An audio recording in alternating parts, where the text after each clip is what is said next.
ایک نبی گھر بنا رہا ہے، دوسرا بنوا رہا ہے. حضرت اسماعیل علیہ السلام پتھر اٹھا اٹھا کے لا رہے ہیں، جناب ابراہیم بنا رہے ہیں. جب خانہ کعبہ بن گیا تو کہنے لگے ربنا وابعث فیہم رسولا، اے اللہ اب اسے بسانے کے لیے اپنا آخری رسول بھی عطا فرما. نبی پاک فرماتے ہیں میں دعا ہوں حضرت ابراہیم کی. یہ قربانی حضرت ابراہیم کا طریقہ ہے. حضور نے اگرچہ نبی پاک کی اپنی سنت تھی، یہ بھی کہہ سکتے تھے سنتی و سنتی ابیکم ابراہیم، میری سنت ہے اور تمہارے باپ ابراہیم کی سنت ہے. یہ نہیں فرمایا. جب صحابہ نے کہا قربانی کیا ہے، فرمایا سنتی ابیکم ابراہیم، یہ تمہارے باپ ابراہیم کی سنت ہے. ہر صاحب نصاب پر قربانی واجب ہے.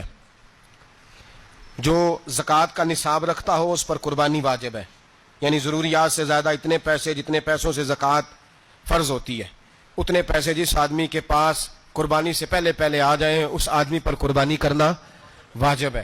بکرا، چھترا، دمبا 1 سال کا یا دمبا 6 مہینے کا ہو پر اتنا بڑا محسوس ہوتا ہو کہ لگے کہ 1 سال کا ہے، اس کی قربانی ہو سکتی ہے. جانور میں کوئی عیب نہیں ہونا چاہیے.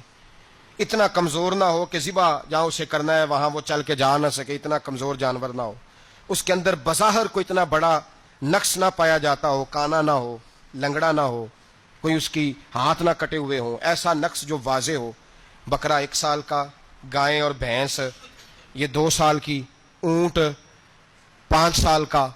اب اس میں یہ ہے کہ ہمارے بہت سارے دوست چونکہ ہم دیہاتی لوگ ہیں تو پوچھتے ہیں کہ دوندا نہیں ہے تو چوگا نہیں ہے، تو یہ ہماری پنجابی کی اصطلاحات ہیں.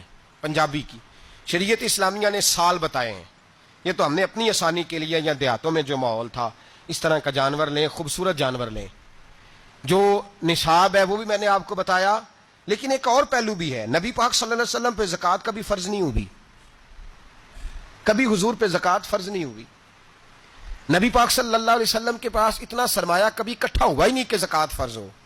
لیکن نبی پاک کے صحابہ فرماتے ہیں کہ مدینے کے 10 سالوں میں اللہ کے رسول نے ہر سال قربانی فرمائی ہے، ہر سال قربانی دی. اور جس سال حضور حج کرنے گئے اس سال اللہ کے نبی نے 63 اونٹ ذبح فرمائے.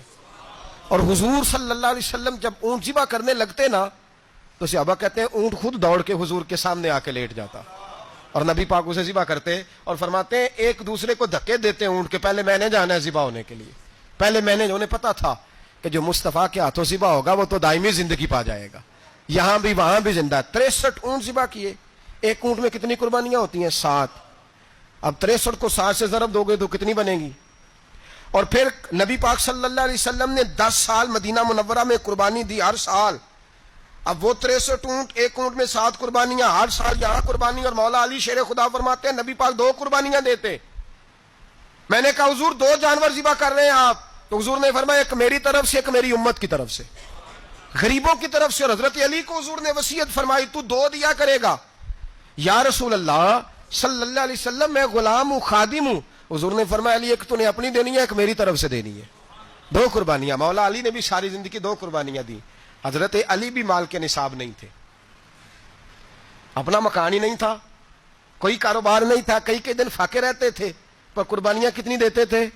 2. ہمارے پاس ویسے اگر سسرال میں، میکے میں، کزنوں میں کچھ شادی ہو جائے تو 50-60 ہزار کا خرچہ برابر ہے، وہ پکا ہے. اور قربانی کی باری غریب ہو گئے، سارے غریب ہو گئے. کہتے نہیں یہاں مشکل ہے. او خدا کے بندے اللہ کے ساتھ تجارت کر، اس کے رستے میں 1 دے گا، رب تجھے 70 گنا اضافہ کے ساتھ عطا فرمائے گا.